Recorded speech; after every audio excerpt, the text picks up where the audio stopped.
السلام علیکم ورحمۃ اللہ وبرکاتہ۔ ناظرین، بریلوی عالم ہیں، پیر ہیں، ایک گدی نشین ہے، حضرت مولانا غلام رسول قاسمی حافظ اللہ۔ اللہ تعالیٰ ان کے اوپر اپنے رحم فرمائے اور ان کو ہمیشہ حق گوئی کی طرف جو ہے نا وہ مائل کرے، اور ان کو اللہ پاک ہمیشہ اسی طرح حق اور سچ بیان کرنے کی توفیق عطا فرمائے۔ انہوں نے ایک مثال قائم کر دی ہے سچ بول کر، اور اپنے ہی لوگوں کی اصلاح کرنے کی بھرپور ایک کوشش انہوں نے کی ہے تاکہ ان کی اصلاح ہو جائے۔ انہوں نے چند احادیث کوٹ کر کے اپنے ہی طبقے کو راہ دکھانے کی کوشش کی ہے کہ کم از کم احادیث کے معاملے میں جھوٹ نہ بولا کریں، من گھڑت احادیث پیش نہ کیا کریں، من گھڑت احادیثیں لوگوں کو نہ سنایا کریں، ان کی وجہ سے لوگوں کے عقائد خراب ہوتے ہیں۔ بہرحال آپ سب سے پہلے غلام رسول قاسمی حافظ اللہ کی یہ ویڈیو دیکھیں، اس کے بعد پھر آپ نے خود فیصلہ کرنا ہے کہ کیا آپ یہ حدیثیں اسی طرح نہیں سنتے آئے جس طرح وہ بتا رہے ہیں اور ان کی کوئی حقیقت ہے۔ پہلے آپ ذرا یہ ویڈیو خود دیکھ کے پھر اس کے بعد آپ اپنے تجزیے پیش کریں یا اپنے کمنٹ دیں، جو بھی آپ کہنا چاہیں وہ کہہ سکتے ہیں۔ آپ نے عام شام ایک حدیث سنی ہوگی کہ یہ کیلا حضرت اویس کرنے کے لیے اترا تھا۔ یہ ہماری عورتوں کو بھی پتہ ہے اس حدیث کا۔ یہ کوئی حدیث نہیں ہے۔ آپ نے ایک اور حدیث سنی ہوگی کہ نبی کریم صلی اللہ علیہ وآلہ وسلم نے ایک بڑھیا کی گٹھڑی اٹھائی، اسے اس کی منزل مقصود تک پہنچایا۔ اس بڑھیا نے پھر دعا دی، بیٹا کہنے لگی کہ محمد سے بچ کے رہنا، وہ جادو کرتے ہیں معاذ اللہ۔ حضور نے فرمایا وہ جسے تم یہ کہہ رہی ہو میں وہی ہوں۔ اس پر شاعری بھی کی ہوئی ہے لوگوں نے۔ یہ کوئی حدیث نہیں ہے۔ وہ کوڑا پھینکنے والی بوڑھیا کی عورت حدیث آپ نے سنی پڑی ہوگی، ہم نے اس کا کہیں وجود نہیں دیکھا۔ وہ حضرت بلال حبشی نے صبح کی اذان نہ دی تو سورج نہ نکلا۔ یہ سب کسی قوال کو کہیں سے ملی ہیں، ان کا کتابوں میں کہیں وجود نہیں ہے۔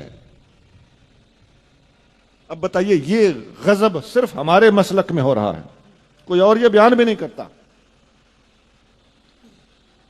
وہ ایک جنگ میں صحابہ کرام نے دیکھا کہ فتح نہیں ہو رہی تو مسواک شروع کر دیا، تو کافر کو یوں لگا جیسے منہ میں درخت ڈالے ہوئے ہیں کہ دانت صاف کر کے ہمیں کھا جائیں گے۔ اس بات کا کہیں کوئی وجود نہیں ہے۔ میں نے کتنی ہی باتیں سنا دی آپ۔ وہ حضور صلی اللہ علیہ وسلم کے پاس ایک بندہ بیٹا لینے آیا تو وہ آپ نے فرمایا کہ تیرے نصیب میں بیٹا نہیں ہے۔ باہر نکلا تو امام حسین رضی اللہ تعالیٰ عنہ کھیل رہے تھے۔ آپ نے فرمایا 1 2 3 4، حضور باہر تشریف لے آئے۔ آپ نے فرمایا حسین بس۔ اب اس کا کہیں کتابوں میں کوئی وجود نہیں، محققین کے ہاں اس کا کوئی وجود نہیں۔ اس قسم کی باتیں ہیں، کچھ اور بھی بہت ہیں، میں نے کافی ساری باتیں سنا دی ہیں۔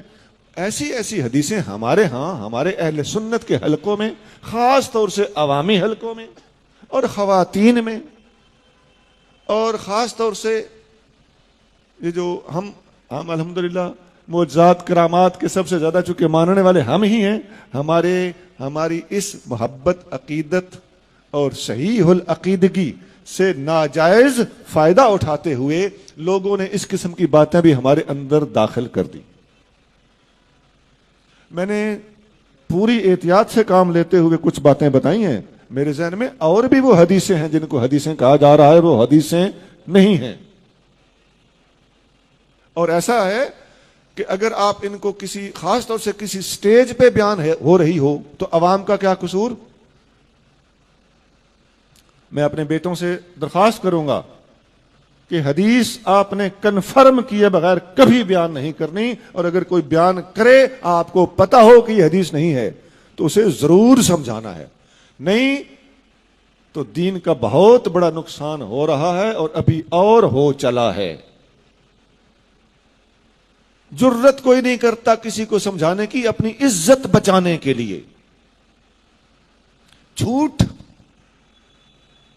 بولا جا رہا ہے، اگر آپ سمجھو تو آپ کو کہے گا کہ تیری عقیدت میں فرق ہے، تیری محبت میں فرق ہے۔ نہیں جناب، یہاں سے ہمیں کوئی راستہ نکالنا ہوگا، ہمیں یہ جرت کرنا پڑے گی، ہمیں حق گوئی سے کام لینا ہوگا، ہمیں فاروق اعظم کی طرح یقول الحق ولو کان مرا، فاروق حق بولتا ہے خواہ کڑوا ہو، اس کا مصداق بننا پڑے گا۔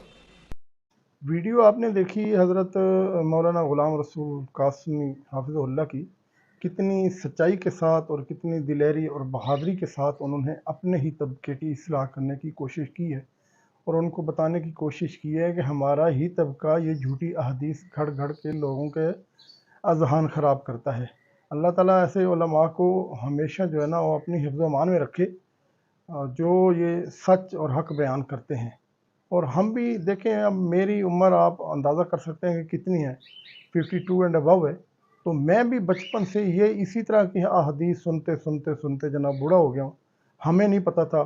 خیر ہماری کمزوری مسلمانوں کی یہ ہے کہ ہم گھروں میں جناب وہ کتابیں نہیں رکھتے، پڑھنا نہیں چاہتے، تھوڑی تکلیف نہیں کرتے، بس ہم زیادہ کوشش کرتے ہیں کہ جو سنی سنائی باتیں ہیں ان کے اوپر چلا جائے اور انہی کو بس سن سنا کے تو آگے چلتے رہیں، اور اسی طرح ہم اپنی پوری زندگی گزار دیتے ہیں، اور ہمیں نہیں پتہ ہوتا کہ ہم حق کے راستے پہ ہیں یا سچ کے راستے پہ ہیں، کہ ہم کہاں کھڑے ہوئے ہیں۔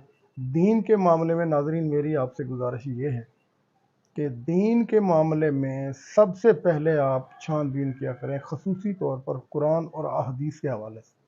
جب بھی کوئی بندہ آپ کو کہتا ہے کہ یہ حدیث ہے، یہ قرآن کی آیت ہے، یہ فلاں چیز ہے، تو آپ اس کی ریسرچ خود کر لیا کریں۔ ہر بندے کے گھر میں قرآن پاک ہے، ترجمے والا قرآن آپ کے گھر میں ہوگا، تو کم از کم اگر آپ وہ قرآن پاک کے نسخے نہیں خرید سکتے، آپ کے پاس نہیں ہے، تو آج کل کے زمانے میں ہر بندے کے گھر میں موبائل ہے، ٹھیک ہے؟ موبائل کے اندر بھی ایسی اپلیکیشن آ گئی ہیں جو اتھینٹک ہیں اور بڑی بہترین اپلیکیشن ہے۔ ان میں سب سے پہلے میں آپ کو ریکمینڈ یہ کرتا ہوں اسلام 360، جو بہترین اپلیکیشن ہے قرآن اور احادیث کے حوالے سے، بالکل کنفرم۔ چھوٹی موٹی غلطیاں ہر جگہ پہ ہوتے ہیں، ساتھ یہ ڈیجیٹل سسٹم ہے اور اس کے اندر کہیں غلطی کوتاہی ہو سکتی ہے، لیکن بڑی بہترین اپلیکیشن ہے، اس کو آپ رکھیں۔ جب بھی کوئی آپ کو حدیث سناتا ہے اس کو جھنجھوڑیں، پوچھیں کہ بھائی جان یہ حدیث آپ نے ہمیں بتائی ہے، اس کا کہیں پہ کوئی وجود ہے؟ آپ خود کھولیں، موبائل کھولیں، اس کو سرچ کریں، آپ کو ساری چیزیں مل جائے گی۔ ورنہ ان کے پیچھے لگ کے، اس طرح کے لوگوں کے پیچھے لگ کے آپ ساری زندگی جھوٹ کے اوپر چل چل کے اپنی آخرت خراب نہ کریں۔ میری آپ لوگوں سے گزارش ہے کہ کم از کم دین کے معاملے میں تھوڑی بہتی کھوج ضرور لگائیں، تاکہ ہماری آخرت کا معاملہ جو ہے نا وہ سیدھا ہو سکے۔ اللہ تعالی ہمارے حال پہ رحم فرمائے، اور قاسمی صاحب کیا اللہ پاک عمر دراز کرے، اور ان کو اللہ پاک اسی طرح حق اور سچ بیان کرنے کی توفیق عطا فرمائے۔ السلام علیکم ورحمۃ اللہ وبرکاتہ۔